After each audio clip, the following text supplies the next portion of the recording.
Good morning, everyone. May we please rise as the heads of state come in. Thank you very much.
Thank you very much.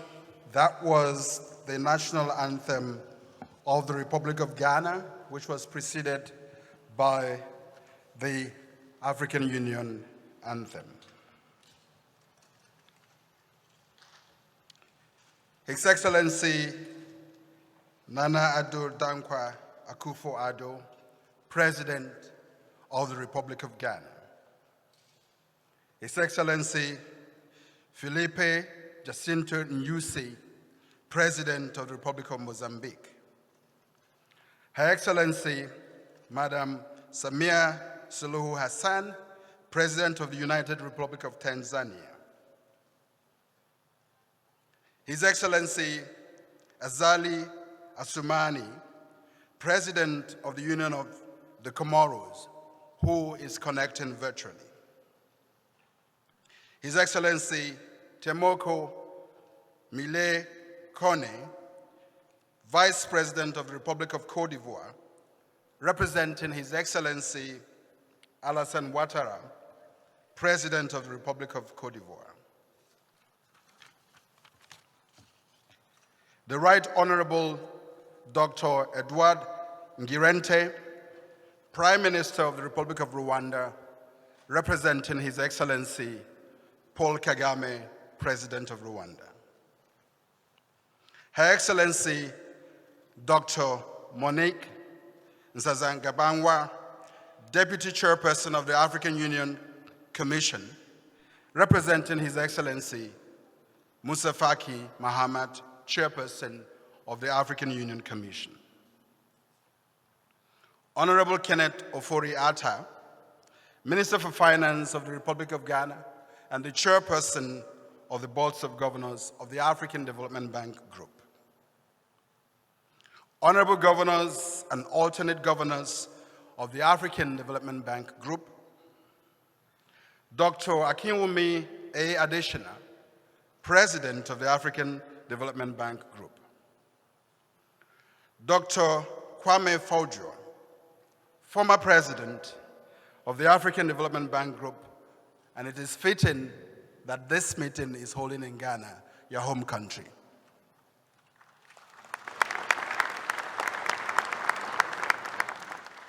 Senior officials of the Republic of Ghana, heads of regional economic communities and financial institutions of Africa, members of the diplomatic corps, executive directors of the African Development Bank Group, senior management and staff of the African Development Bank Group, the media, distinguished guests, ladies and gentlemen.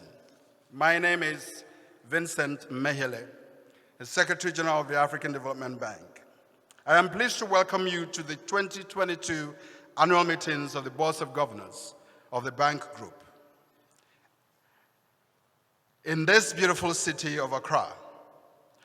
The first time the annual meetings are taking place physically since we last convened in 2019 in Malabo, Republic of Equatorial Guinea.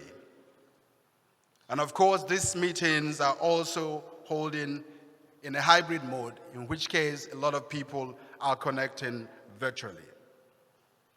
On this auspicious occasion, I would like to express our profound gratitude to you all for kindly and favorably accepting to respond to our invitation.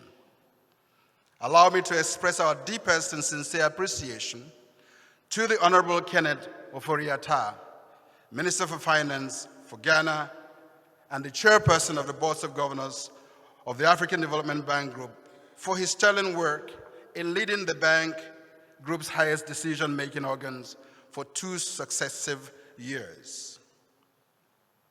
Honorable Governor, we thank you. Excellencies, ladies and gentlemen, this year's annual meetings under the theme, Achieving Climate Resilience and a Just Energy Transition for Africa, are intended to promote Africa's resilience to the climate challenges that are ravaging the entire world.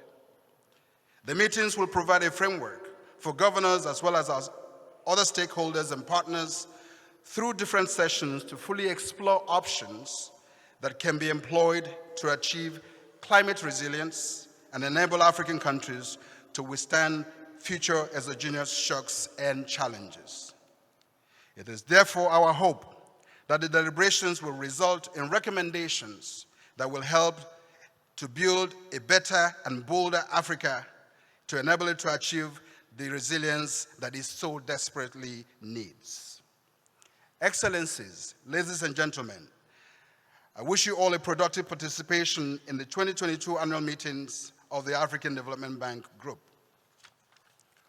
Without further wasting your time, I'd like to present the program of the opening ceremony. We have heard the national anthems, and thereafter this presentation we will have the statement, a welcome statement by the Honorable Governor Kenneth Ofori-Atta, the Chairperson of the Board of Governors, for his welcome to all governors. Then we will follow with an annual meetings video for your enjoyment. And then that will be followed by a keynote from the President of the African Development Bank Group. Thereafter, we will hear from the Deputy Chairperson of the African Union Commission, representing the Chairperson of the African Union Commission. We will have a music interlude by the police band that rendered the anthem so wonderfully before we introduce His Excellency, the Head of State, for his opening address. It is therefore now my honor to introduce and welcome to the podium the Honorable Kenneth Ofori-Atta, Minister for Finance and Chairperson of Ghana and Chairperson of the African Development Bank's boards of governors.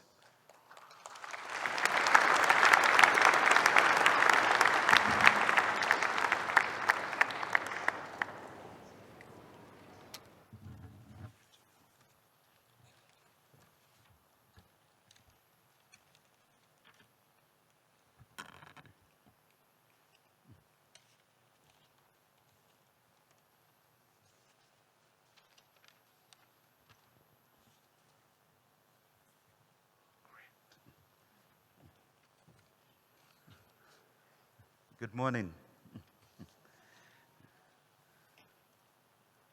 Your Excellency, Nana Addo Dankwa Akufo-Addo, President of the Republic of Ghana, Excellency Mr. Philippe Nyusi, President of the Republic of Mozambique, Excellency Samia Hassan, President of the United Republic of Tanzania, Excellency Assoumani, President of the Union of the Comoros, Excellency Kony, Vice President of the Republic of Côte d'Ivoire,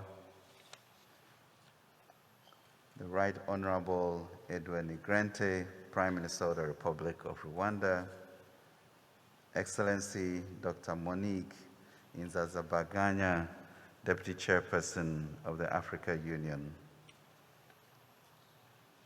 Honorable Governors and alternate governors of the African Development Bank, Dr. Adesina, President of the African Development Bank, Dr. Kwame Fodor, former President of the African Development Bank, senior officials of the Republic of Ghana, colleague ministers, heads of regional economic communities and financial institutions, members of the diplomatic corps, Executive Director of the African Development Bank Group, senior management and staff of the African Development Bank, members of the local organizing committee, media houses, distinguished guests, ladies and gentlemen.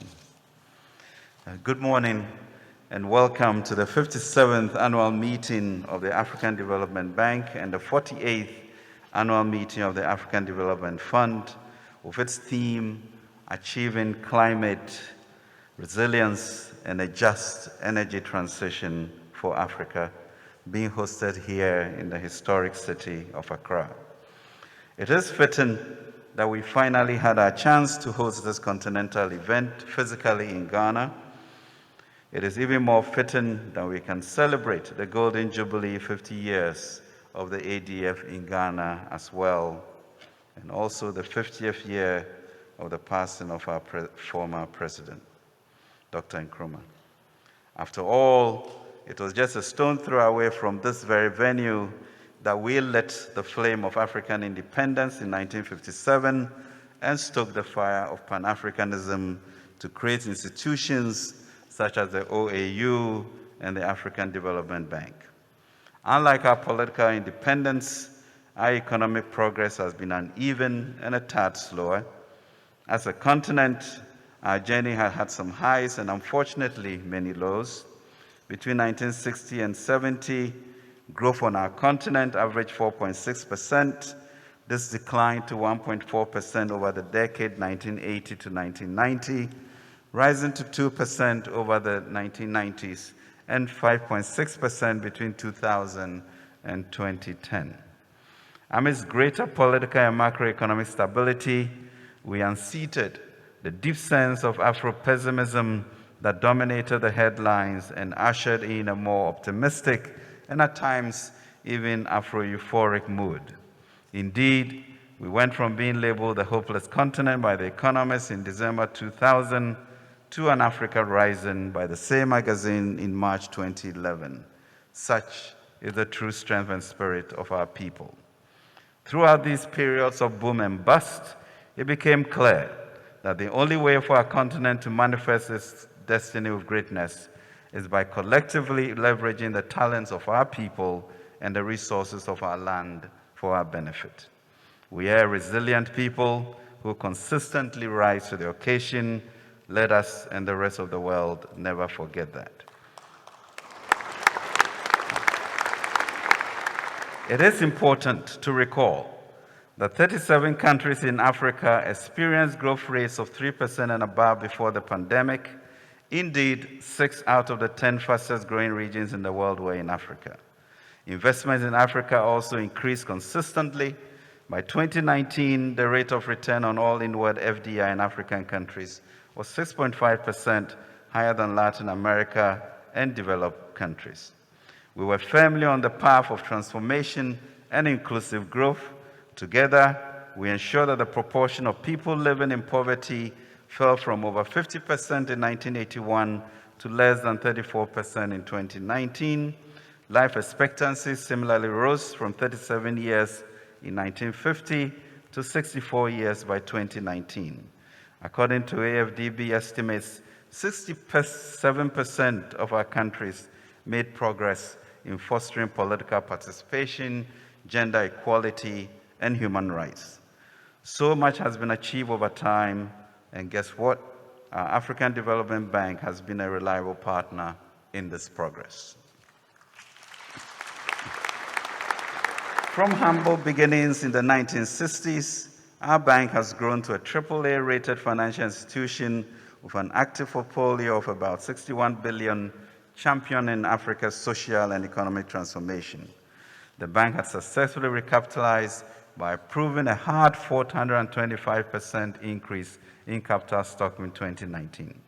In the past 5 years alone, the ADF helped connect 15.5 million people to electricity, supported 74 million Africans with improved agriculture, built or rehabilitated 8,700 kilometers of road, enabled 50 million people to gain access to transport, and provided 42 million people to access better water and sanitation.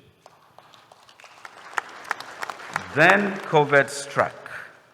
We were hit on multiple fronts due to a once-in-a-generation pandemic.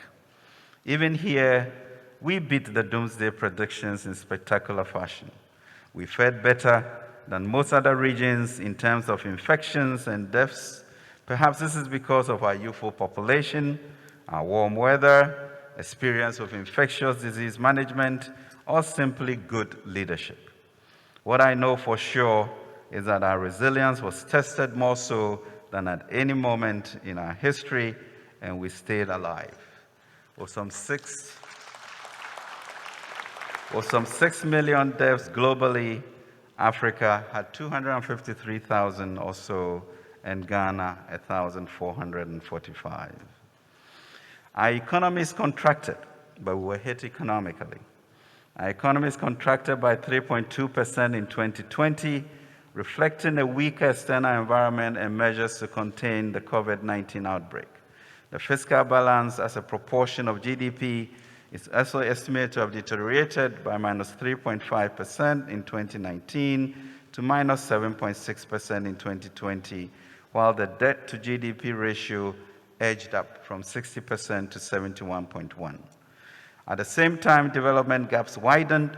According to the UNECA, the annual Sustainable Development Goal financing gap for developing countries has increased by 1.7 trillion. Our infrastructure financing gap also widened to approximately 130 to 170 billion annually.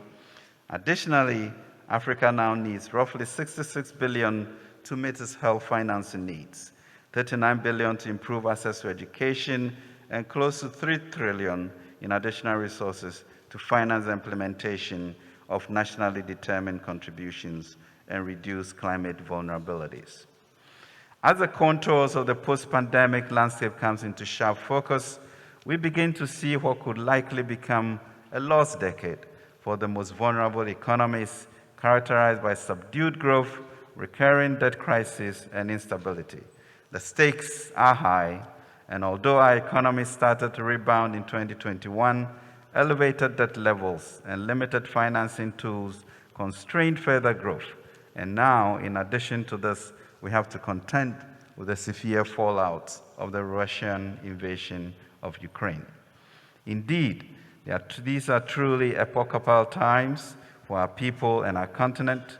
Today, 41 African economies are severely exposed to at least one of 3 concurrent crises: rising food and fertilizer prices, rising fuel prices, and tightening financial conditions. Food prices are at least 30–40% higher than this time last year. Crude oil prices have increased by about 60%. Gas and fertilizer prices have more than tripled, and the number of people experiencing hunger has increased by 46 million in Africa. This triple helix of challenges undermines the quality of life, the sanctity of public finances, and our collective chance to restore the Africa rising. Our conversation is now firmly on creating an Africa on the move. Our friends should lock hands with us to truly unleash our potential. In designing our continent's response strategy, we must build from our innate resilience and strengthen partnership.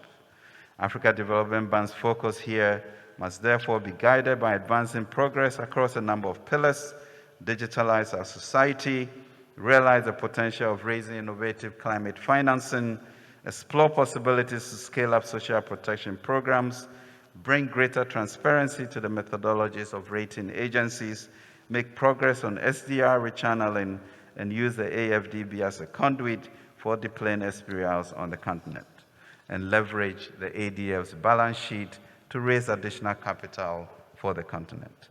We must remedy a situation where any financial institution, including the Bretton Woods, has a deeper foothold on our continent than our own Africa Development Bank. Given the current local and global dynamics, it has become imperative that we vigorously mobilize resources through innovative means, including from the digital space. We must simply uncover this potential to recover and build forward better. This bank must be unshackled to raise competitive financing for its members.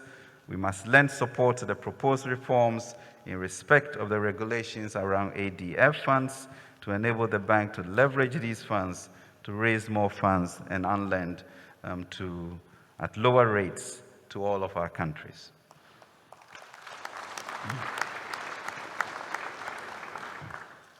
The bank must be unshackled, indeed, to raise competitive financing for its members.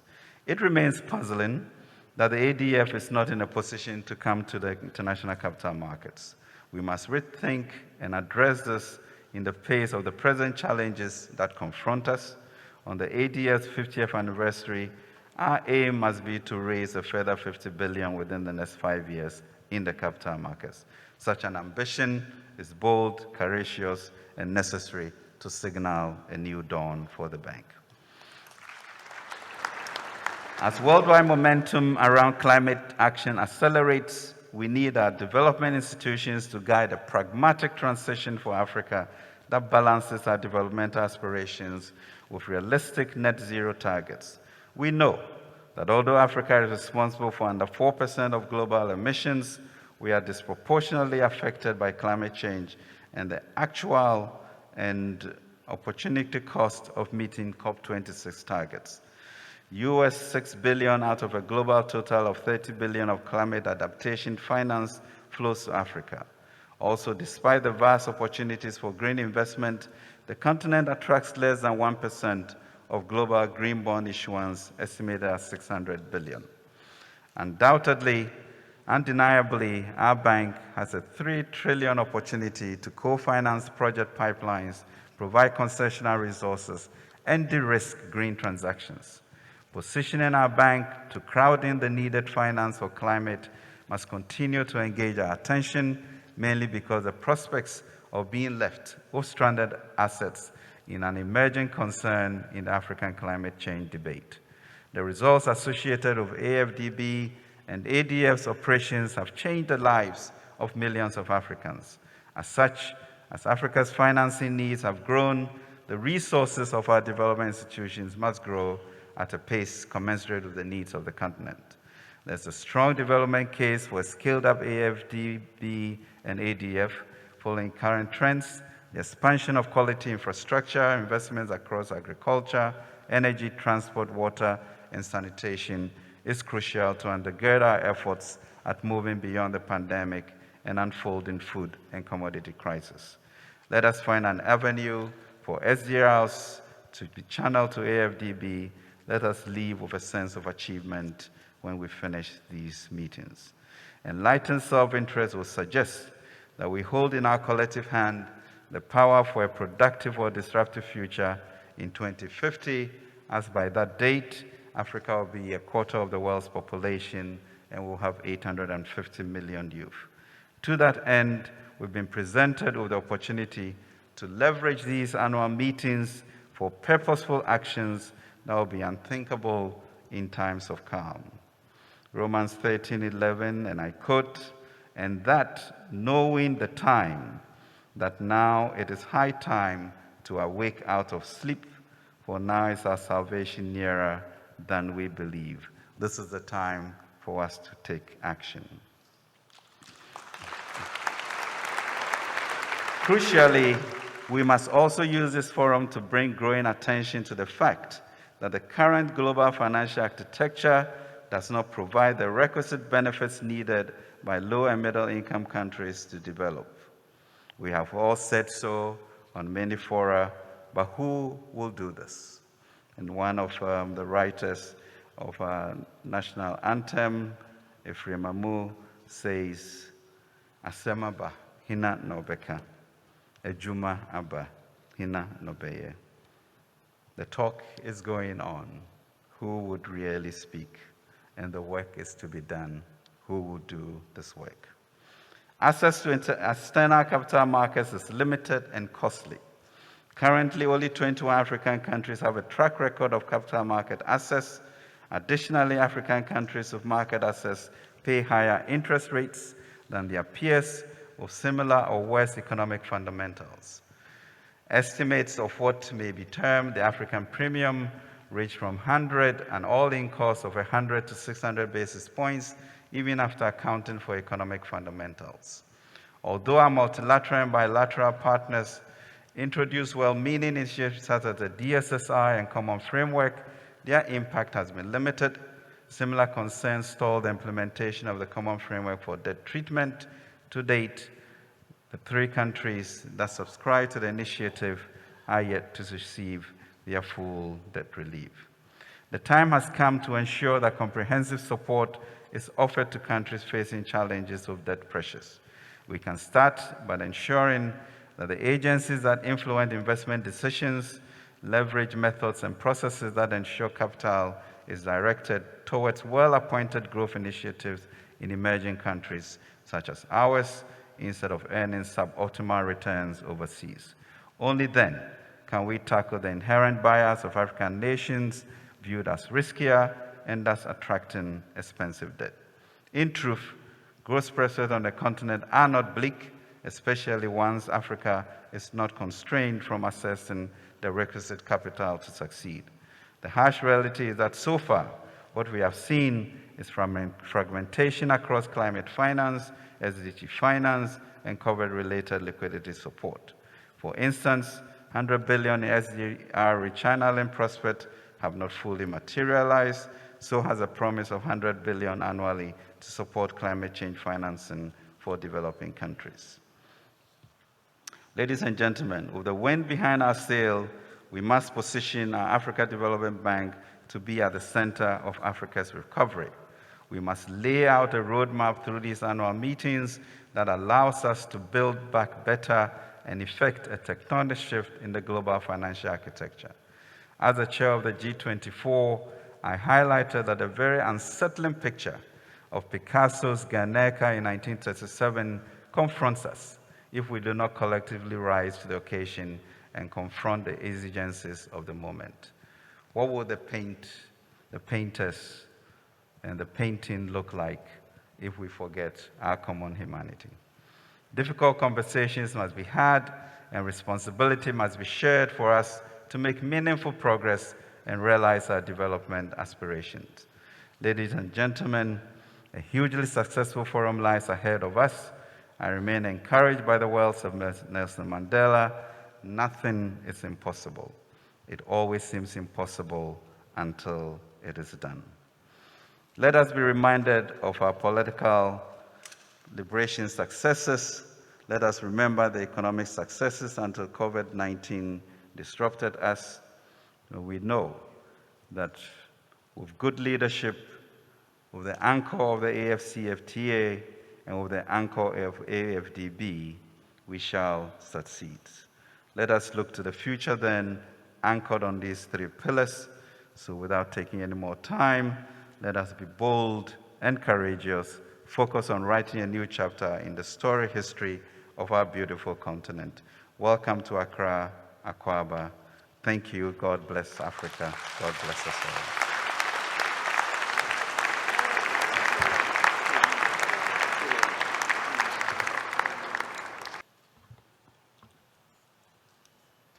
The bank and the fund must be unshackled to raise competitive finances for Africa. Now is the time for us to take action, not tomorrow. We need to reposition the African Development Bank as the center of Africa's recovery. Adase, Governor, thank you very much.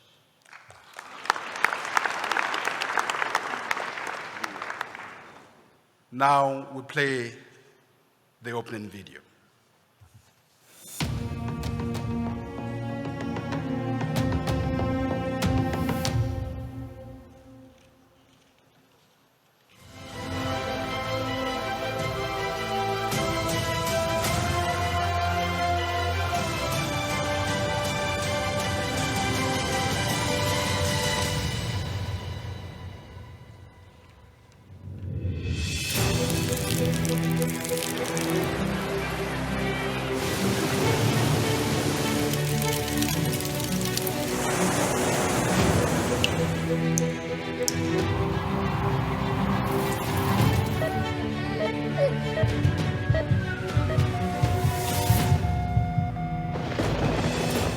Climate change is here.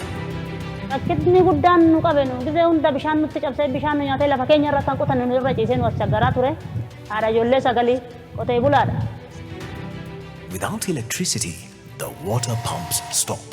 En pleine culture, tu perds l'eau, tu n'as plus d'eau, des fois tu perds tout ce que tu avais semé. The time to adapt is now. Ni aménagement wa bandi kon kotonna dati yelam ti parcelle ha sapalga tunna mana zero jabara matomandama. Today, about 600 million of Africa's poorest are being forced to adapt to climate change without the benefits of any electricity. 900 million lack access to clean cooking facilities. Indoor air pollution caused by biomass fuel use leads to 600,000 deaths per year and to deforestation. Insufficient electricity impedes job creation, industrialization, and investment. Welcome to the 2022 African Development Bank's annual meetings here in Accra, Ghana. Today, we come together to address the twin challenges of achieving climate resilience and a just energy transition for Africa. How do we build resilience and help countries achieve an equitable transition to cleaner energy? Africa faces a huge challenge with energy transition. And with climate change, Africa cannot afford to be poor in an environmentally sustainable manner. The African Development Bank and the Global Center on Adaptation have launched the African Adaptation Acceleration Program with the goal of mobilizing $25 billion to find solutions to accelerate, innovate, and scale adaptation actions in Africa. One of its flagship programs is the Empowering Youth for Entrepreneurship and Job Creation in Climate Adaptation and Resilience. Green energy will open job opportunities for Africa's youth. Na Cabo Eólica, iniciei como gestor de projeto. Atualmente sou o diretor técnico. The African Development Bank is investing heavily in renewable energy. This includes the Ouarzazate solar power plant in Morocco, the world's largest concentrated solar power system, the 3,000 megawatt Benban solar project in Egypt, and the $20 billion Desert to Power initiative to develop 10,000 megawatts of solar power for the Sahel region that will provide clean energy for 250 million people. To expand wind energy, the bank is investing in the Lake Turkana Energy Project, the largest wind farm in Africa. The Great Green Wall Project, an 8,000-kilometer ribbon of green stretching across the Sahel, will be built with $6.5 billion committed. Natural gas is still necessary for Africa's development. At the annual Africa Investment Forum, investors committed $24 billion for a liquefied natural gas project that will make Mozambique the third largest LNG producer in the world. All of these projects are designed to make Africa more resilient. To truly succeed, women's business potential must be unleashed. The bank's affirmative finance action for women in Africa is mobilizing $5 billion for women businesses. Feeding Africa remains a top priority. The Technologies for African Agricultural Transformation Program has provided drought-tolerant seeds and training for 12 million farmers across Africa. We actually started at 31 hectares in 2018. We graduated to about 252 hectares for both maize and soya beans. From there, we moved progressively to about 450 hectares for the production of still both maize and soya. As we face the impacts of a changing climate, the African Development Bank is committed to innovative thinking and transformative investments. Together, we can explore ways and find solutions to create a bright future for all Africans.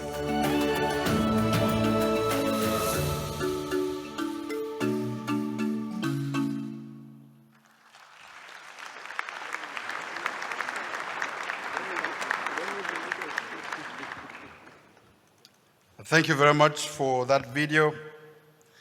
Excellencies, ladies and gentlemen, please join me in welcoming the President of the African Development Bank Group, Dr. Kwame Fodor, to deliver his keynote speech.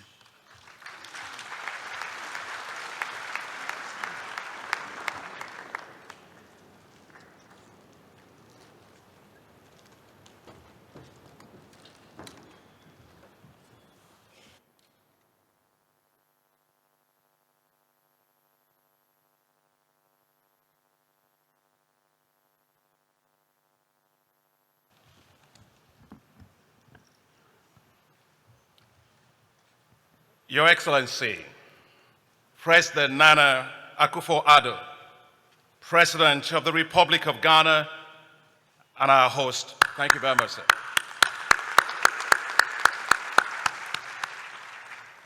Your Excellency, my dear sister, Samia Suluhu Hassan, President of Tanzania, and one of the two female presidents we have in Africa.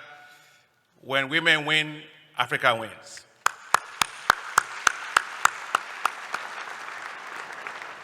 Your Excellency, Philip Nyusi, President of Mozambique. Your Excellency, Azali Assoumani, President of the Union of Comoros, who will be joining us shortly by video. Your Excellency, Temoko Melie Kone, the Vice President of Cote d'Ivoire, and congratulations, sir, on your being Vice President for Cote d'Ivoire. Your Excellency, Edouard Ingirente, the Prime Minister of Rwanda. Your Excellency, my sister, Monique Nzanza-Bangamwa, Deputy Chairperson of the African Union Commission. A special welcome to Dr. Kwame Fodor, former President of the African Development Bank Group. Let me tell you one thing about Dr. Fodor.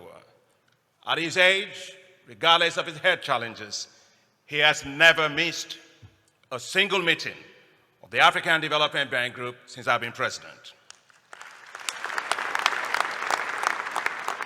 Thank you very much, sir, for all that you have done for the African Development Bank. We will never forget you. Honorable Ken Ofori-Atta, the chairperson of the Board of Governors of the African Development Bank Group, honorable ministers, governors of the African Development Bank Group, excellencies, heads of regional economic communities, ambassadors, heads of diplomatic missions, my board of directors, management and staff of the African Development Bank Group, eminent members of the press, distinguished ladies and gentlemen, and of course, my darling and beautiful wife, Grace.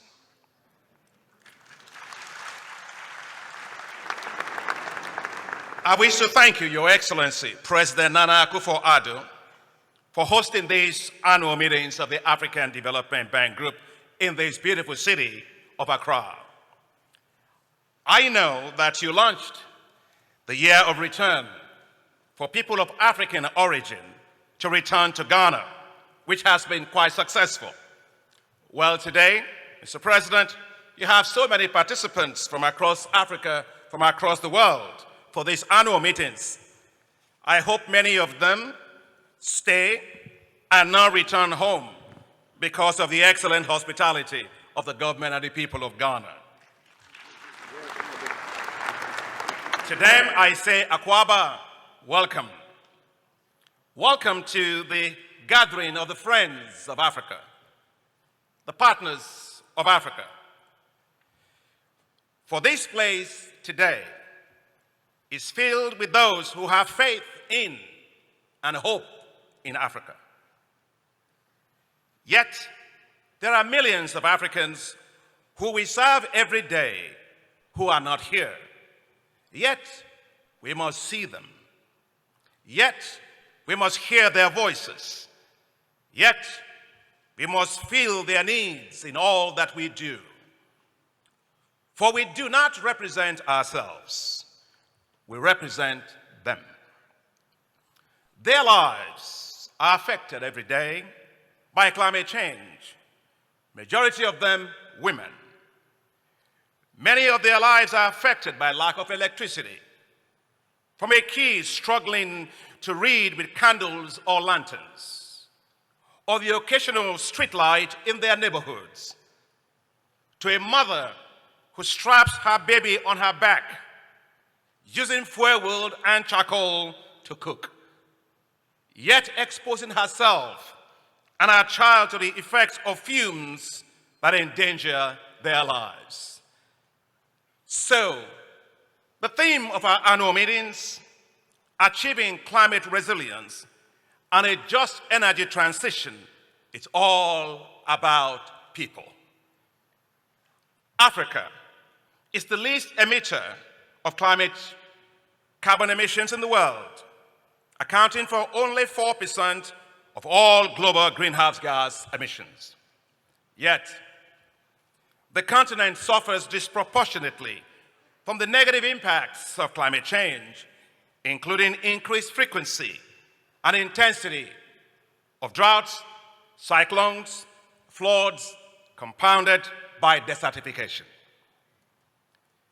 Climate change is simply shortchanging African economies. Africa suffers $7 to $15 billion per year in losses to climate change, which are projected to rise to $40 billion per year by 2030.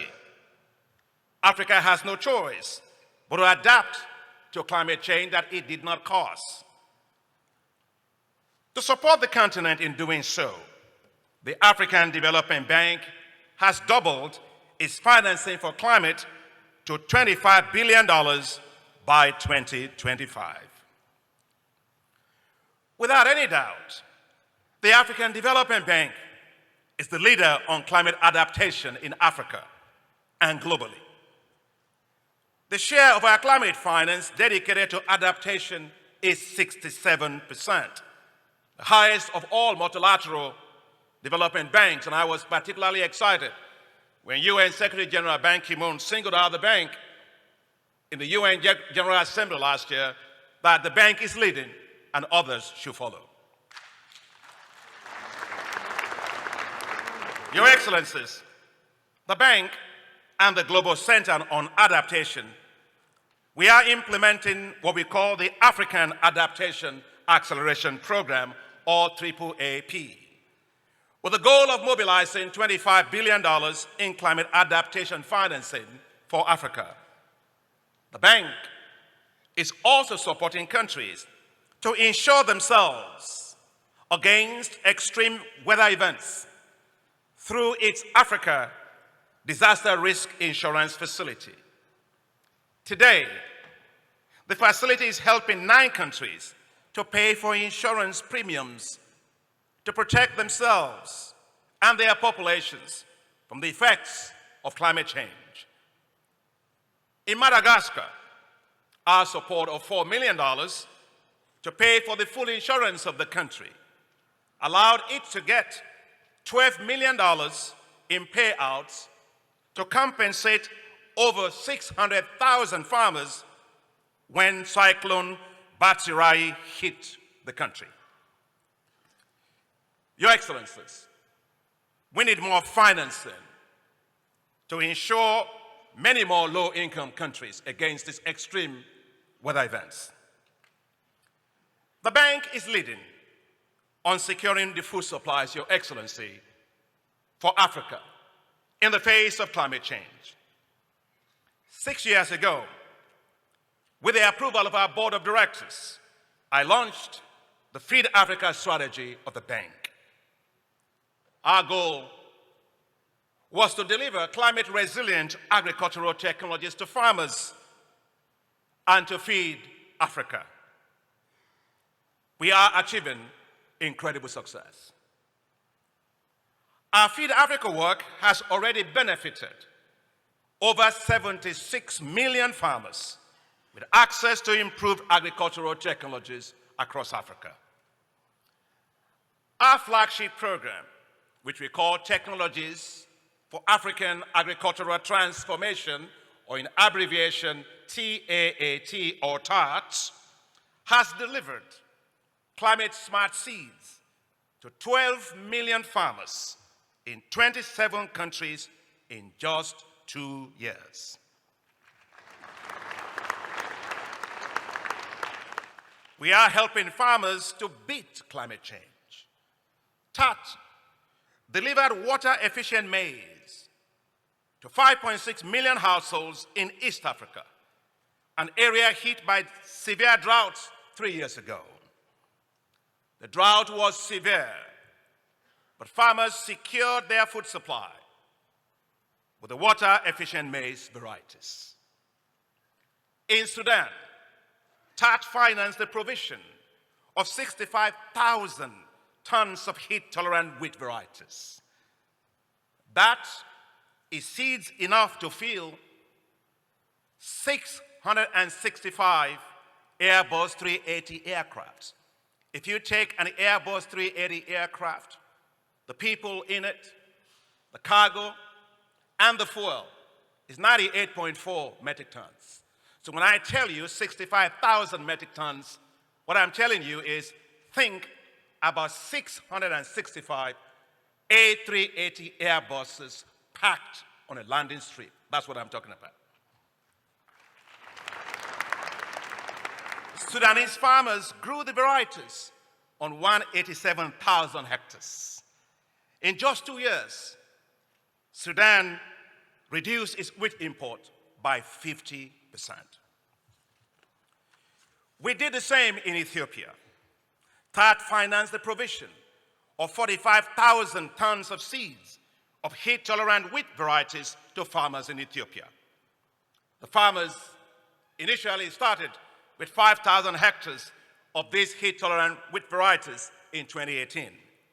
They expanded to 167,000 hectares 2 years later.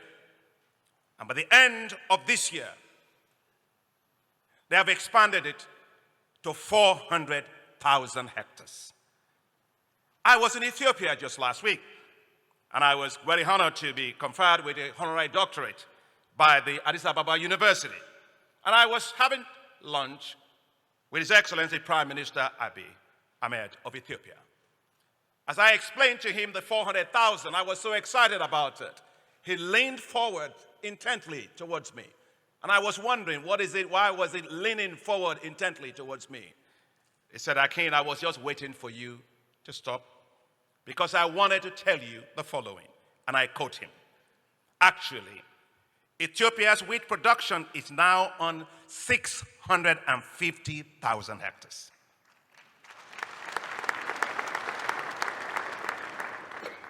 We harvested 2.6 million metric tons of wheat.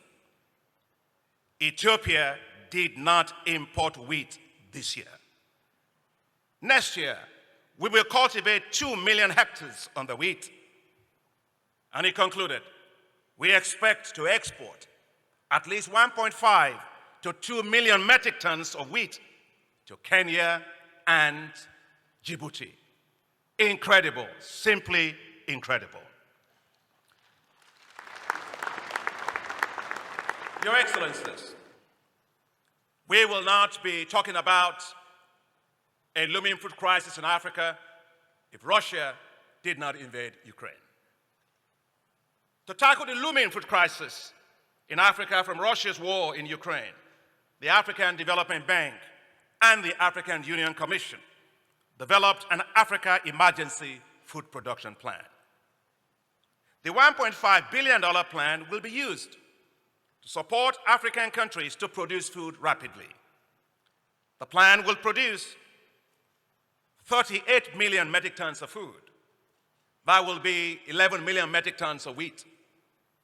That will be 18 million metric tons of maize, 6 million metric tons of rice, and 2.5 million metric tons of soybeans. The total value of the additional production will be $12 billion US. So you can see with our investment of $1.5 billion to deliver $12 billion of food for the continent, that is a leveraging factor of 8 times. That's what we are as African Development Bank. We're a fantastic leveraging machine for money. The bank will deliver climate-resilient agricultural technologies at scale for 20 million farmers. I am delighted that my board of directors at the African Development Bank approved the $1.5 billion Africa Emergency Food Production Facility last Friday, May 20, 2022. I want my board of directors to stand.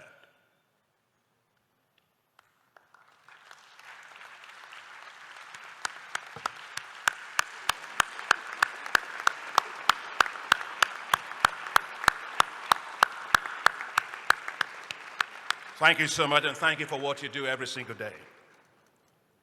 This approval, which is landmark, follows a global convening by the bank that I helped to chair in partnership with the African Union Commission of the African Ministers of Finance, Ministers of the Economy, Ministers of Agriculture, African Development Finance Institution, United Nations agencies, developed countries from around the world, and of course, attended by my dear sister, Managing Director of the IMF, Kristalina Georgieva, who gave a fantastic support behind us. We all agreed it is time to support Africa to produce its food. It is time to have food sovereignty in Africa. Food aid cannot feed Africa. Africa does not need bowls in hand. Africa needs seeds in the ground and mechanical harvesters to harvest bountiful food produced locally. Africa, Your Excellencies, must feed itself with pride. There is no dignity in begging for food.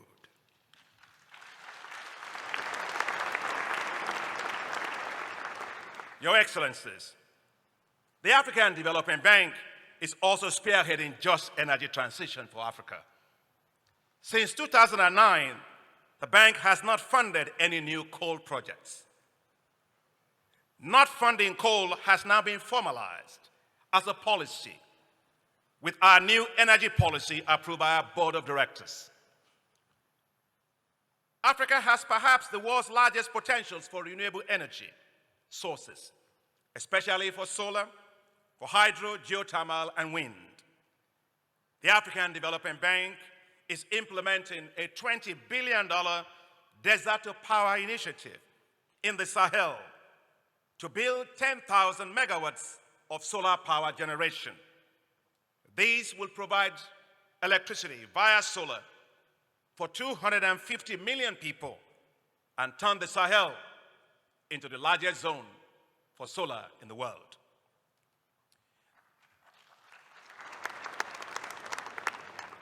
The bank plans to establish the Africa Just Energy Transition Facility, which will be used to support African countries to transition from heavy fuel oil and coal power plants to renewable energy, base load power systems. The bank is currently working with the government of South Africa in support of its efforts for just energy transition, for example. We are also working closely with the G7 countries to leverage their $8.5 billion financing promise for South Africa. Our approach at the African Development Bank will allow South Africa to raise $27 billion on the capital markets in support of its just energy transitions. And let me be clear, it will be able to do so without debt. As we look to energy transition, we must ensure three imperatives. First, we must ensure access and affordability to electricity. Second, there must be security of supply of energy. And third, gas must remain a critical part of the energy mix for Africa. Let me just be clear. Even if sub-Saharan Africa triples the use of gas for energy, you know how much it will have contributed in terms of global carbon emissions? Less than 0.67%. So we got to be realistic, pragmatic, for Africa will not be poor in an environmentally sustainable manner. We have to industrialize and create jobs. But we're doing so in a way that is green. Progress will depend on developed economies fulfilling their commitment to provide at least $100 billion in climate finance annually to developing countries. I thank the government of Ghana for its clear statement with regard to the issue of just energy transition and climate change. But I also now, as we now look from here to go to Sharm el-Sheikh, Egypt, I want to thank His Excellency President El-Sisi, who will be hosting us in Sharm el-Sheikh. Thank you to the UK government for a fantastic COP26 that we had in Glasgow. Now, as we move from Glasgow to Sharm el-Sheikh, let's turn words into action. Let's turn ambition into real money that will help developing countries. Africa can, Your Excellencies, accelerate its development and cope with other challenges such as climate change, debt, insecurity, and the effects of Russia's war in Ukraine on their economies if we better leverage the special drawing rights, the SDRs of the International Monetary Fund. And I want to publicly give a shout out to my two people that I really think have done incredibly well in making that happen, to all of countries around the world. My Secretary Yellen of the US Treasury, who said we got to think big, and of course my sister, Kristalina Georgieva of the IMF.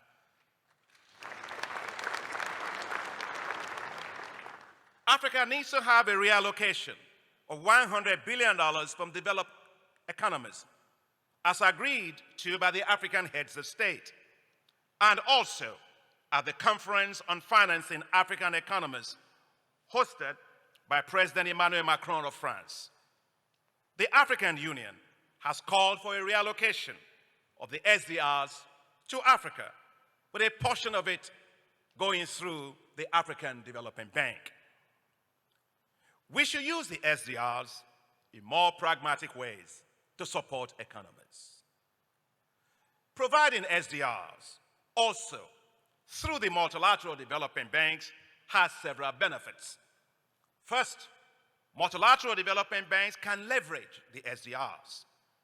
At the African Development Bank, we can leverage the SDRs by a factor of 4 times. Second, the SDRs can be absorbed by the bank as equity, which will expand our lending capacity to countries.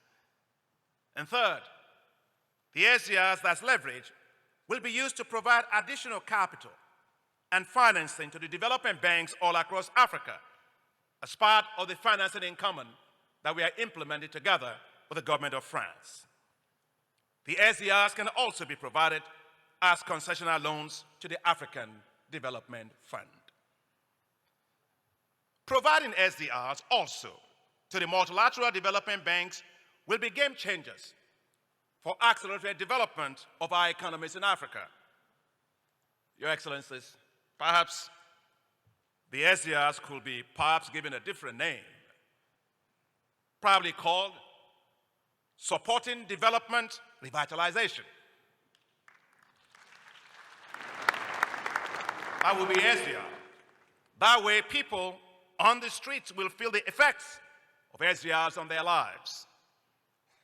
As our esteemed shareholders, I would like to ask for your strong support for these efforts.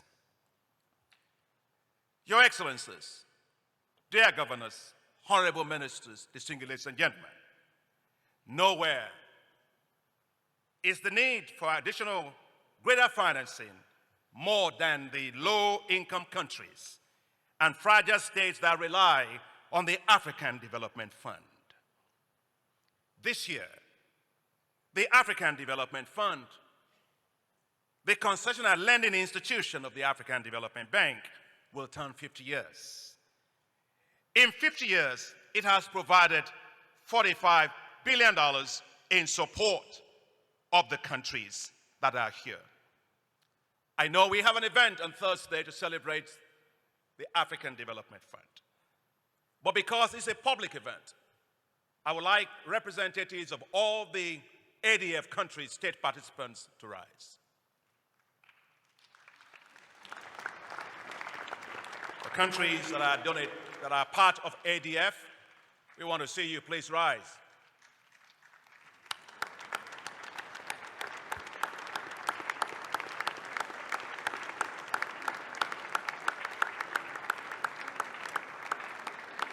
Thank you very much, because without them, there will not have been that $45 billion.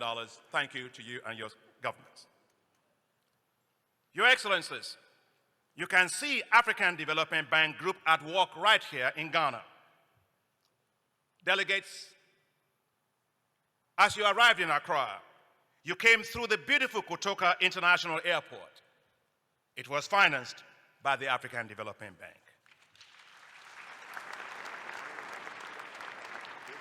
As you drive right through Accra, you will ride over the 4-tier Pokwase Road Interchange, a masterpiece of quality infrastructure, the first of such in West Africa, and the second of such in the whole of Africa.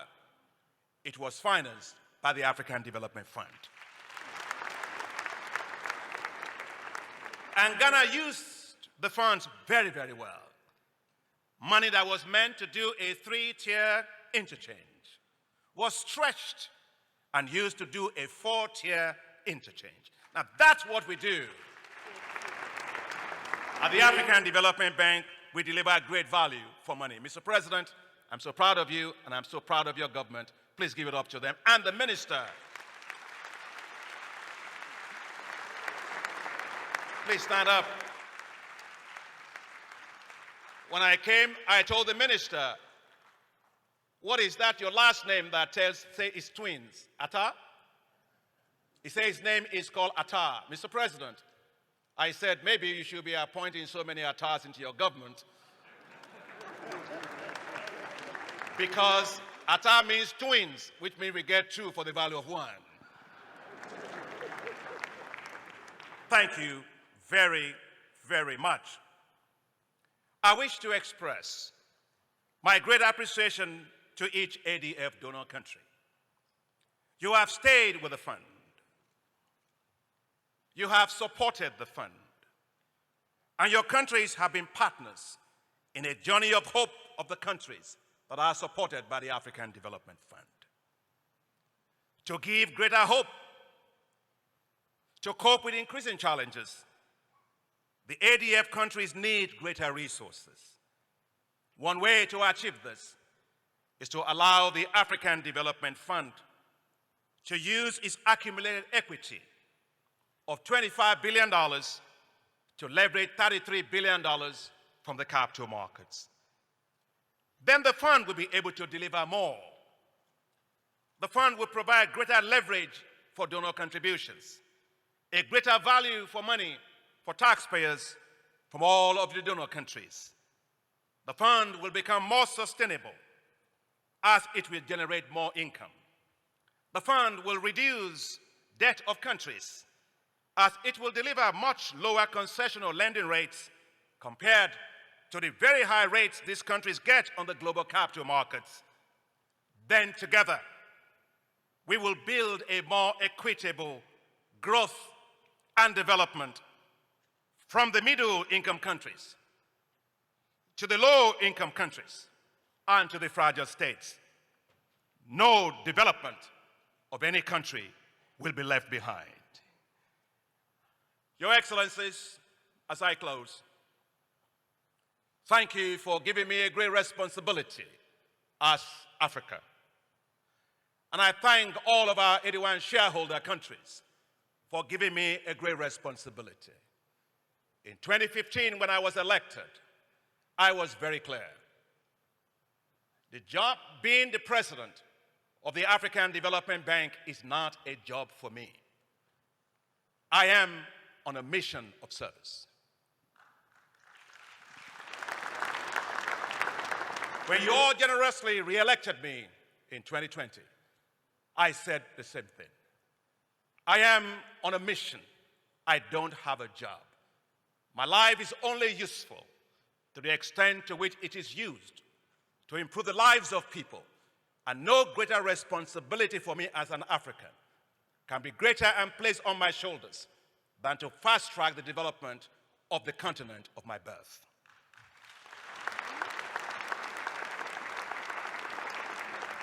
I am proud and humbled to be the president of the African Development Bank. Our boards are working, and they are effective and rigorous in carrying out their oversight functions. Our management is working. Our governance, control, and oversight systems are working. Our risk management systems are working. We are a very well-run, a very well-managed bank.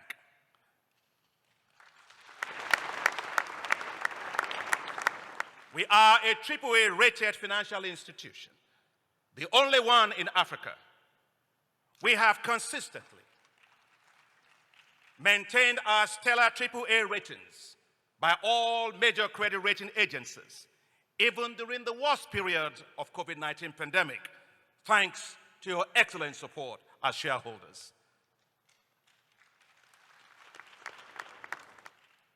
Your Excellencies, my boards of directors, my boards of governors, shareholders, we will tell our own stories throughout these annual meetings, great stories of our relentless work and efforts. Boards of governors, boards of directors, management, and staff toiling day and night to make the continent and our bank better. We will tell our own story, not a story that some write about us, and our story is a great story. The African Development Bank was ranked by Global Finance as the best multilateral financial institution in the world in 2021. The African Development Fund was ranked by the Washington-based Center for Global Development as the second best concessional financing institution in the world in terms of development effectiveness. I am not in competition with anyone or any institution, but just to say, we are also ahead of IDA of the World Bank.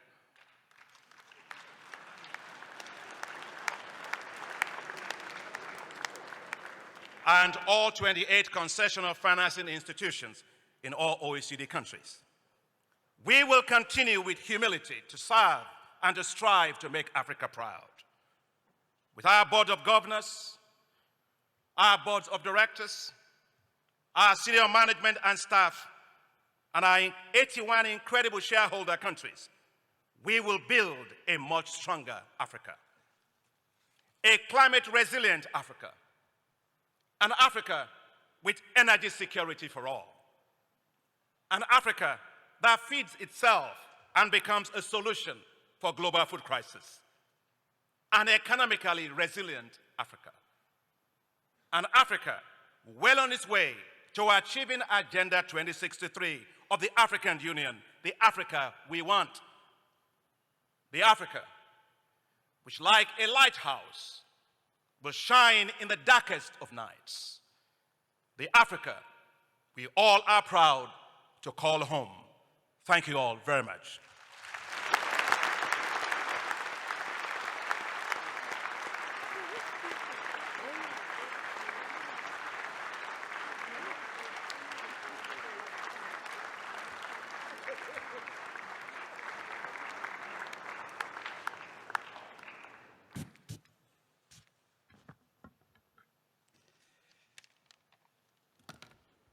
There you have heard it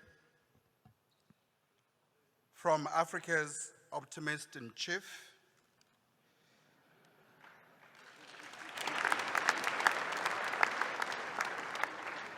and Africa's global development evangelist.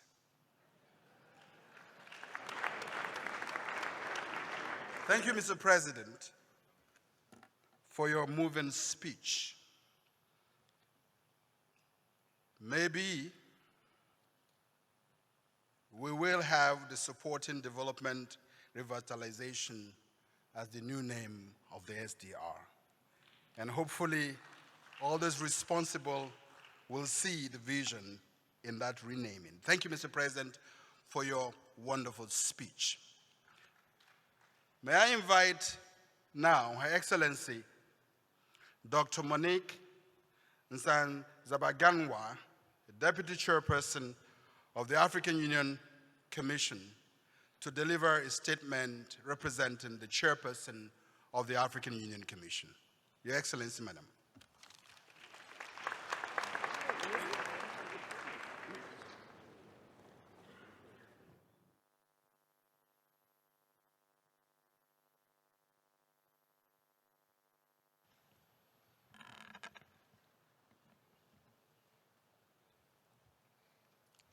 Your Excellency, Nana Addo Dankwa Akufo-Addo, President of the Republic of Ghana and our African Union champion for gender and for champion for African Union financial institutions. Your Excellency, Philip Nyusi, President of the Republic of Mozambique, and our African Union champion for climate disaster risk management. Your Excellency, Mama Samia Suluhu Hassan, President of the United Republic of Tanzania. Your Excellency, President Azali Assoumani, President of the Union of the Comoros. Your Excellency, Tiemoko Meliet Kone, Vice President of Côte d'Ivoire, here representing President Alassane Ouattara. Right Honorable Prime Minister Edouard Ngirente, representing President Paul Kagame of the Republic of Rwanda. Your Excellency, Dr. Akinwumi Adesina, President of the African Development Bank Group, and my dear brother. Your Excellencies, distinguished guests, ladies and gentlemen. It's a pleasure and an honor to add my voice on behalf of the African Union Commission to this important conversation, which takes place in an international context plagued by multiple security, health, and environment challenges. And here I bring to you greetings from the chairperson, Musa Faki Mahamat, who could not be here today due to ongoing extraordinary summits of the African Union currently taking place in Malabo. Your Excellency, President Nana Akufo-Addo, thank you to you and the people of the Republic of Ghana for the wonderful welcome and warm hospitality to ensure that these annual meetings of the ADB are a success. And my sincere thanks also go to my dear brother, Dr. President Adesina, for the excellent coordination of what we expect will be robust discussions of the future of our beloved continent, and for the just delivered moving speech. Before the surge of the Russia-Ukraine conflict, our continent's economic prospects, drawn from our latest Africa's Development Dynamics report, were on a positive track, recovering from COVID-19 devastating socio-economic shocks, with an expected 3.9% economic growth in 2022, however, 1 percentage point lower than the global average of 4.9. It is now anticipated that macroeconomic fundamentals of our economies will further weaken, that more Africans will slide back into extreme poverty, and that gains we had made on the Sustainable Development Goals will further erode. Surely, Aspiration 6 of the African Union Agenda 2063, which speaks about an Africa whose development is people-driven, relying on the potential of African people, especially its women and youth, and caring for children, is threatened. To combat this, prioritization of critical sectors such as agriculture, agro-industry, and services, to shifting from heavy reliance on exports of non-transformed commodities and imports of manufactured goods to a real industrial transformation process are needed. Producing food, medicines, and all the necessary products imported yearly will also allow us to make the most of the $110 billion in imports of food stuff, and also $16 billion in imports of pharmaceutical products. Expanding access to better water and sanitation will go a long way in sustaining health and nutrition, thereby improving the quality of life of the people of Africa and their resilience to the growing disruption of climate change.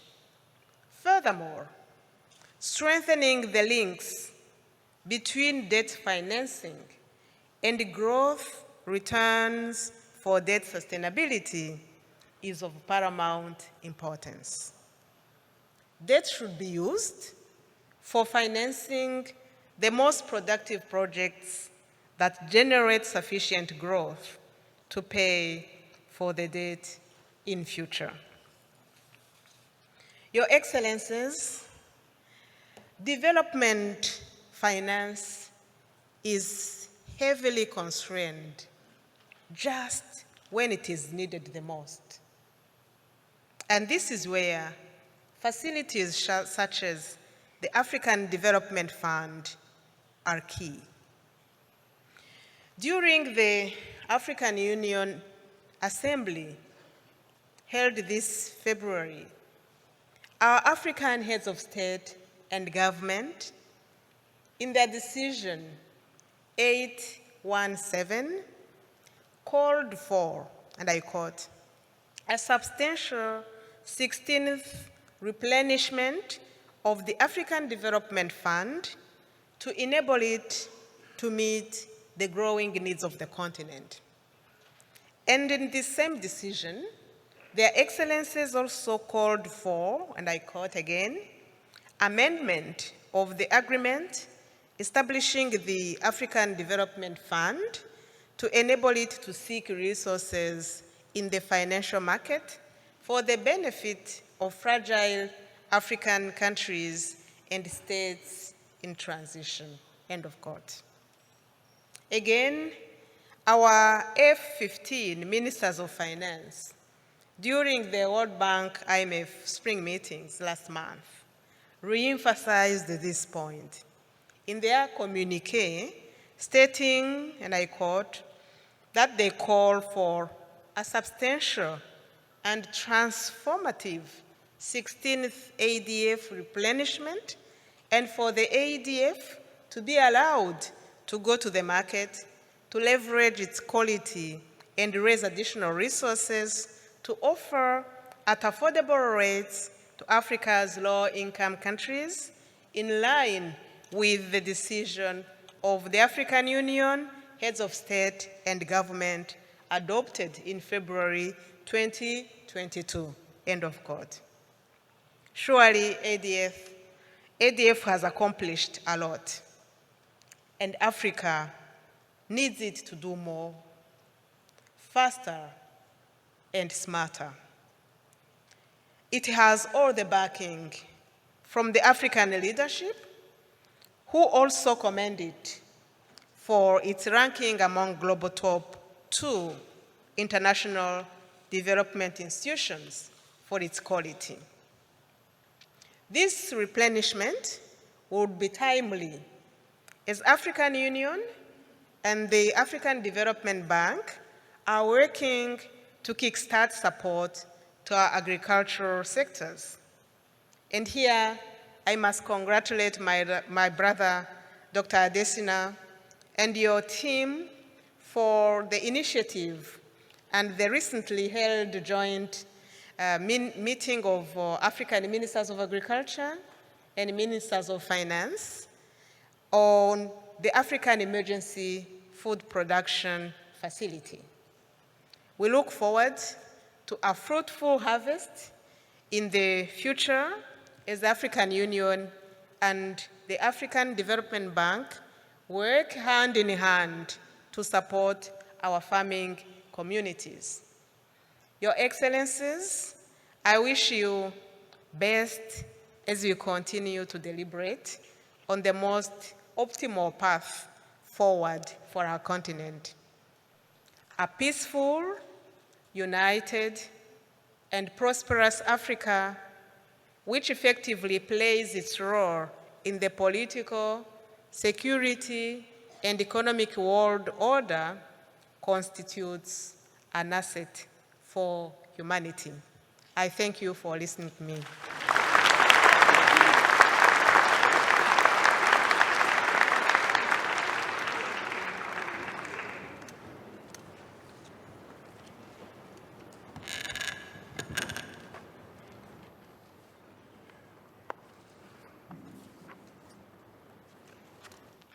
Well, don't be surprised that I'm using this to clean the microphone. I want to thank the the health services of Ghana for sensitizing us on COVID and carrying out daily tests, and also want to thank Africa CDC for supporting the COVID protocols. Thank you very much for your work.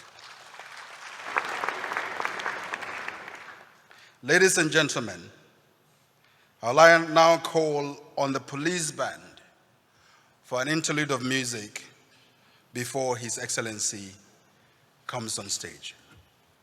The police band.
Thank you, Police Band, for such a wonderful rendition. And by the way, Madam Deputy Chairperson, thank you for your excellent speech.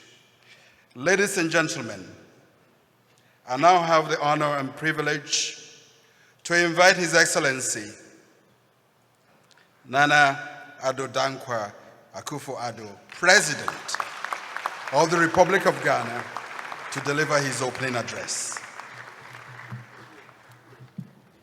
Your Excellencies, the Presidents of the Republics of Mozambique and Tanzania, Your Excellencies, the Vice President of the Republic of Cote d'Ivoire and the Prime Minister of the Government of the Republic of Rwanda,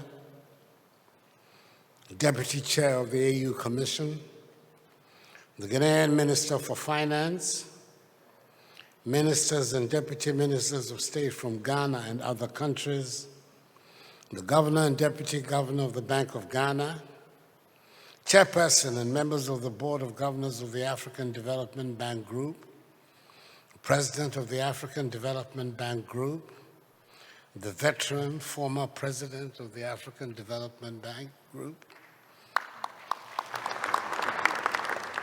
the Dean and members of the Diplomatic Corps, delegates, fellow Africans, ladies and gentlemen. It is my great pleasure to welcome you all to Ghana and to the 57th African Development Bank and 48th African Development Fund annual general meetings. As we say in Ghana, and you've heard it already, Akwaba.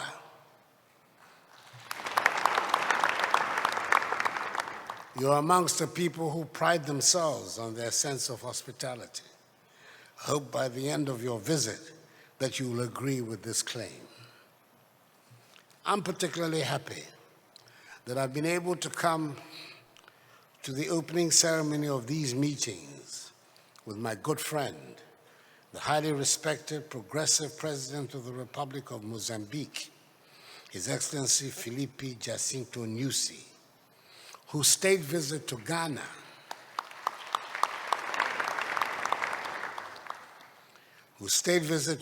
has coincided with these meetings. It is good to see, too, the first female president of the Republic of Tanzania, Her Excellency Samia Suluhu Hassan,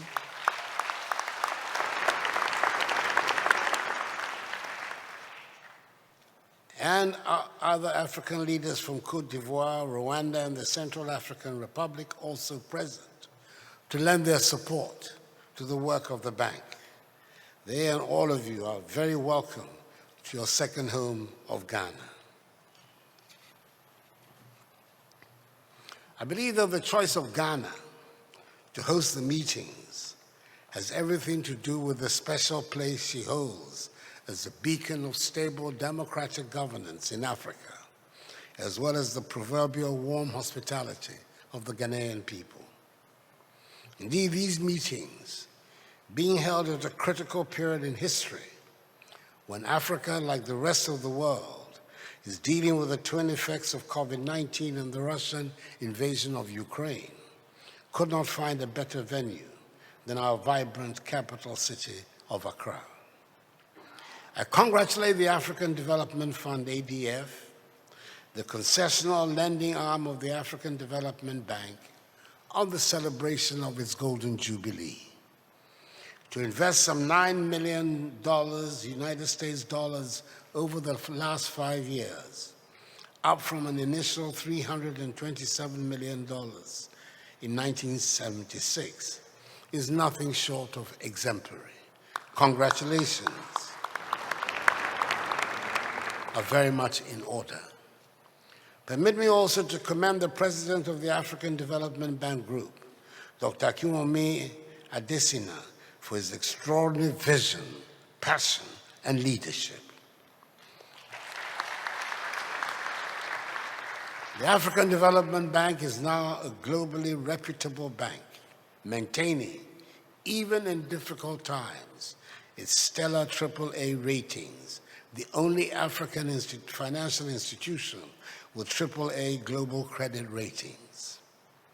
The African Development Bank was ranked by the prestigious Global Finance magazine as the best multilateral financial institution in the world in 2021.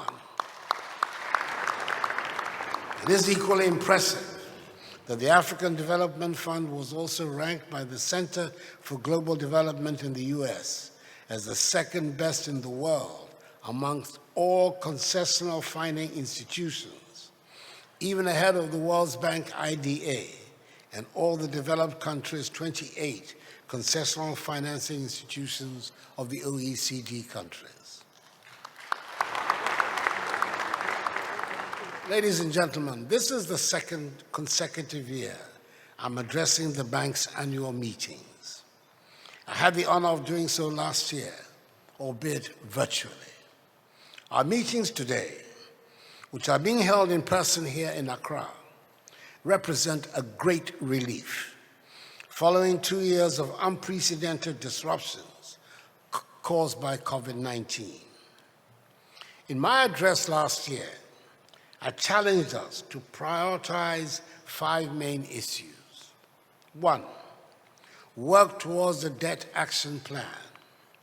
2, collaborate and work with the World Bank and the IMF on the Debt Service Suspension Initiative and the G20 Common Framework. 3, explore options for the strategic use of the Special Drawing Rights SDRs to support Africa through the AFDB. 4, work with IFAD and other global institutions to promote the establishment of food security facility. And 5, promote the African Financial Stability Mechanism for greater financial market stability for Africa. As we speak, the case for adhering immediately to these suggestions is even more compelling. We're now confronted with the consequences of the Russian invasion of Ukraine, which are compounding the emerging socioeconomic vulnerabilities which have been heightened by COVID-19. Since February, prices of staple food commodities have surged dramatically. Africa faces a fertilizer shortage of some 2 million metric tons this year, estimated at $2 billion United States dollars, according to the International Fund for Agricultural Development, IFAD, potentially creating a productivity deficit of some 20 to 50% in agriculture. Rising food prices disproportionately affect African families, as food consumes some 40% of household incomes, compared to less than 20% in the advanced economies. Energy markets have been significantly volatile, with dire consequences for households and public finances. According to the IMF, a $5 per barrel increase in oil prices reduces global output by around 0.25%. But for non-oil exporting economies in Africa, that figure increases to 0.6%. As a result, the United Nations Conference on Trade and Development has cut global growth prospects by 1%, and the World Economic Outlook, April 2022, predicts global growth will slow from 6.1% in 2021 to 3.6% in 2022, 0.8 percentage points lower than projected in January 2022. Amidst economic slowdown and rising cost of fuel and food, the cost of living is increasing. The immediate economic consequences, whether in the form of rising inflation, lower growth, increased inequality, and greater financial instability, are likely to permeate deeper as they coincide with weakened economic positions due to the pandemic and pre-existing and now elevated debt challenges. The debt challenges are compounding for us in Africa. In pursuit of policy autonomy, in the age of choice for economic transformation, our debt profile has changed markedly. According to UNECA, the debt to GDP ratio rose from 60% to an estimated 70.1% between 2019 and 2020, largely because of the COVID pandemic. 18 African economies have faced credit downgrades, even when all economies were suffering from fallouts from the pandemic last year. Amidst these challenges, we must be aware of our vulnerability to the monetary policy stance of the US Federal Reserve and the risk of so-called taper tantrums as investors may exit our markets, further exacerbating the increasing cost of borrowing. At this moment, support for non-IMF program countries to alleviate the debt burden is limited. The initial facility designed to offer respite to economies with elevated debt challenges, the Debt Service Suspension Initiative, DSSI, has expired since December 2021. Beyond the DSSI, the G20 Common Framework promised a comprehensive solution to the debt issue. To date, the few countries that took on the associated risk by applying have yet to receive the much-needed relief.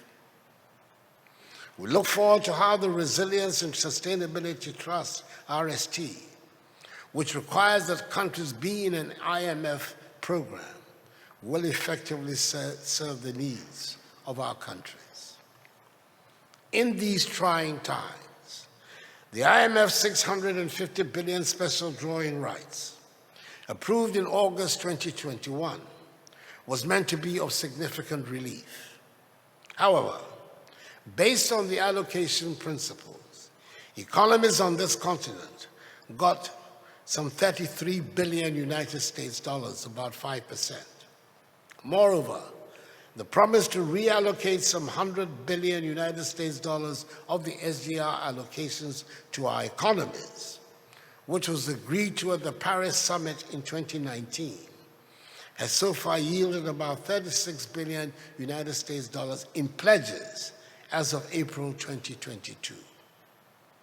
The strategic decision to make the AFDB the delivery vehicle for these SDRs must be pursued and achieved.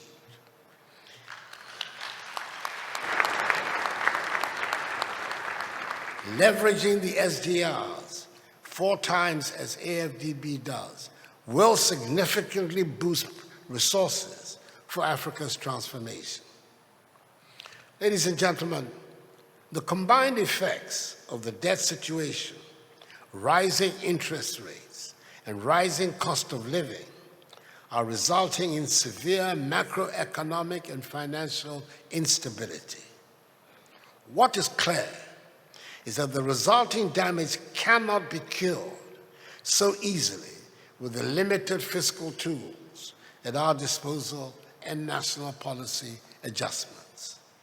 Therefore, I reiterate my call for an elevated role for Africa's premier bank, the AFDB. Only this time, I respectfully ask for a sense of urgency due to our mutual enlightened awareness.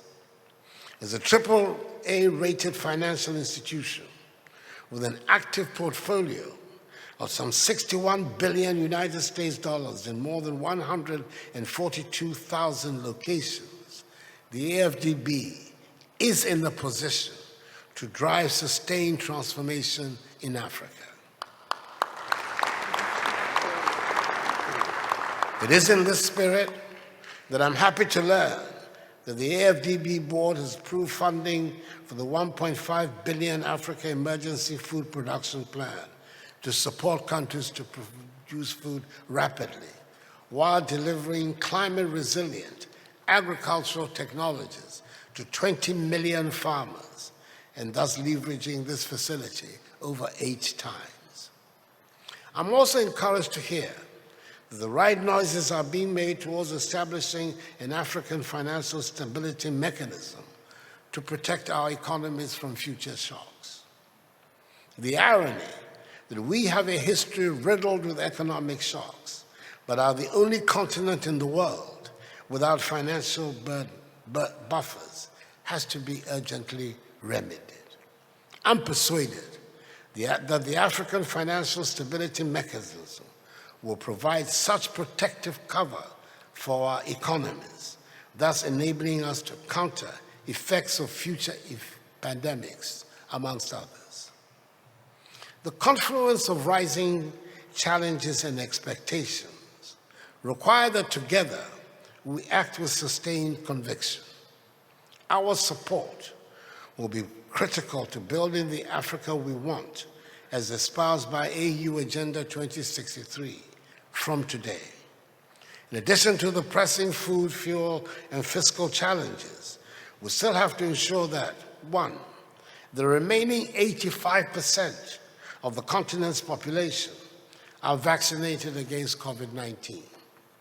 2, the remaining 60% of health facilities on the continent are connected to a reliable source of electricity.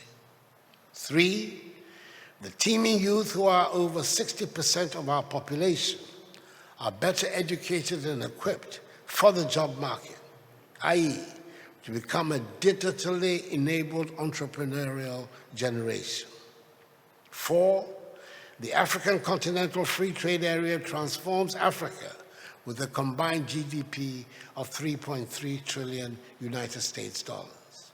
5, the fiscal and digital infrastructural deficits are addressed. And 6, the unrelenting insecurity and violence, creating about 2.5 million internally displaced people in the Sahel and elsewhere, are permanently addressed. The stakes could not be higher and clearer. To move towards resolving these, we must support the bank to do what a bank does, to mobilize and invest funds.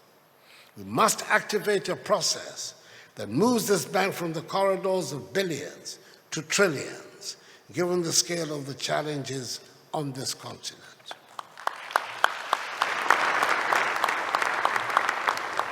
Ultimately, the AFDB must become the dominant financing institution for African transformation in the medium term. This means we must bridge and overhaul the financing gap that exists with other complementary institutions. For instance, the financing gap between the IDA, the concessionary arm of the World Bank in Africa, and ADF now stands at almost fivefold. That is 15 billion United States dollars compared to the ADF's 3 billion United States dollars per year.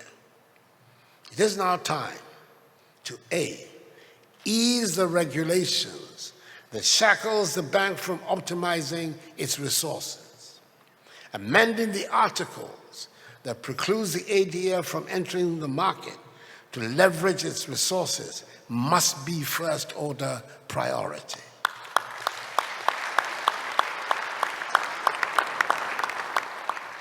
In July last year, the IDA of World Bank, the equivalent of ADF, priced a 10-year sustainable development bond that raised 2 billion euros. Subsequently, IDA's funding program expanded from US 5 billion United States dollars in 2020 to 10 billion United States dollars in 2021. Such is the demonstrated power of the market beckoning the ADF.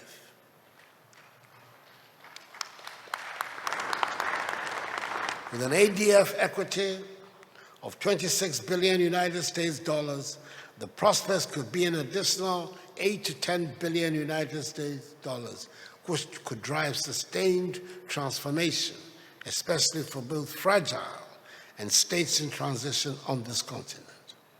B, consider carefully consolidating the balance sheets of both the ADB and ADF to enable raise more resources. There are financial efficiency, policy, and administrative gains inherent to having a single entity with a consolidated balance sheet and harmonized fundraising and governance processes. Overlapping clients and majority of our countries requiring concessional access would enable this consolidation to be beneficial. C, sustain efforts to leverage private investments into Africa. The OECD suggests that the 2.5 trillion United States dollars financing gap for the SDGs could balloon to 4.2 trillion United States dollars. It points out that this gap could be filled by realigning just 1.1% of the 379 trillion United States dollars in global financial assets under management. AFDB must lead in crowding in these resources. And D, demonstrate foremost interest in the proposal by the AU to explore the issuance of security-indexed investment bonds to raise funds to address the root causes of increasing insecurity and poverty. With increased financial resources, the bank could recapitalize key African financial institutions such as the regional development banks, Afro-Exim Bank, Africa Guarantee Fund, Africa Reinsurance Company, and Africa 50. This will harness the collective institutional strengths of Africa for sustained transformation and will thus avoid the situation whereby, for example, the IMF, as of the end of 2021, was able to lend 41 billion United States dollars to Argentina with a population of 45 million people, compared to 34 billion United States dollars for the whole of sub-Saharan Africa, with a population of 1.14 billion people.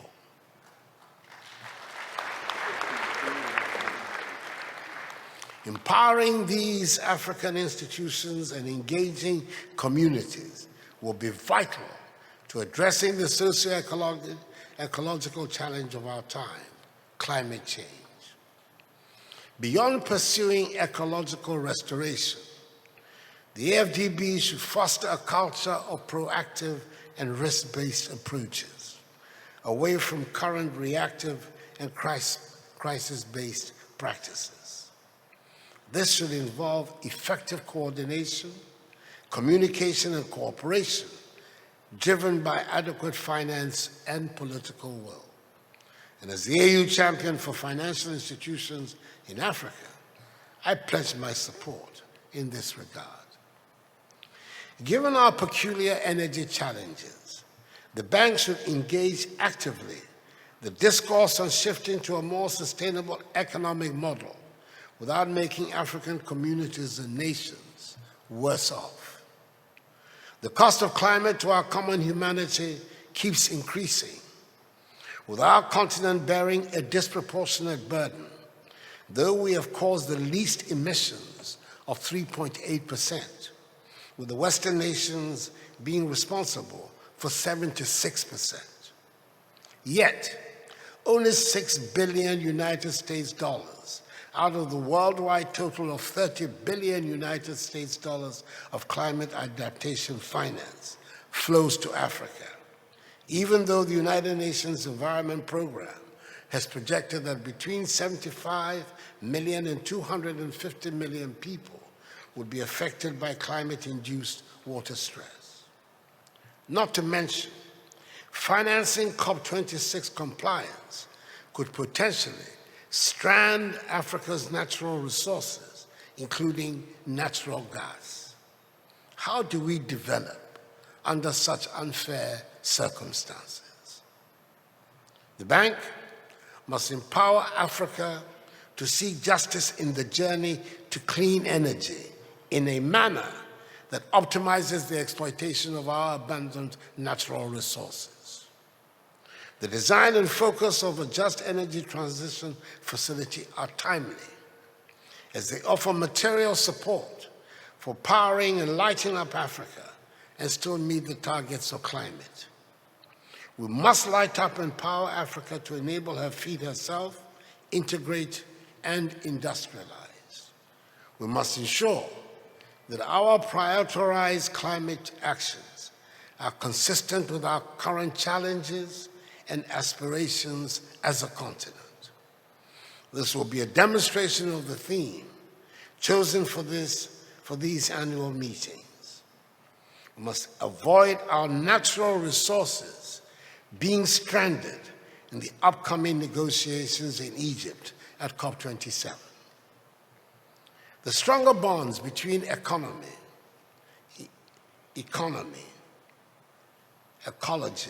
and conflicts demand that a bold and holistic approach be taken. It is in that light that I consider the theme of these annual meetings both timely and appropriate. At the end of these meetings, Africa expects a framework that reconciles people and planet for peace. We cannot fail the people and the planet. Both must win. But for this to happen, Africa must win.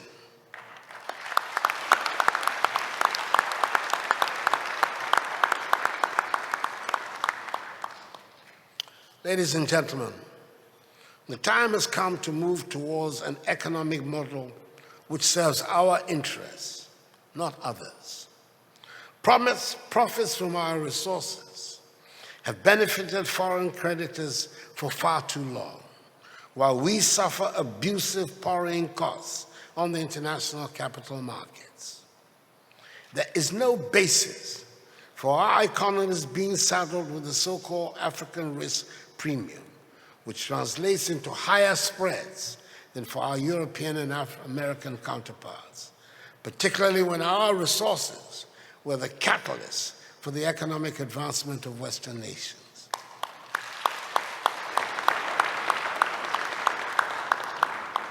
It is time we work to address and remove the structural barriers to our development. And we must also deal with tax dodging and illegitimate commercial transactions by multinationals, which account for 60% of the $88 billion United States dollars of illicit financial outflows from the continent annually, and other relationships which inhibit our development.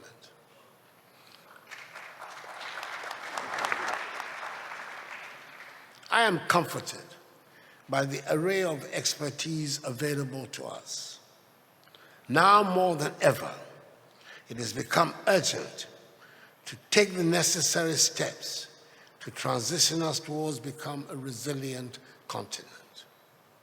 Africa must exploit her productive capacities collectively and build the capacity of her continental development banks in order to realize the Africa we want and an Africa beyond aid. Accordingly, ladies and gentlemen, it is my singular honor to declare the annual general meetings of the African Development Bank Group here in Accra duly open.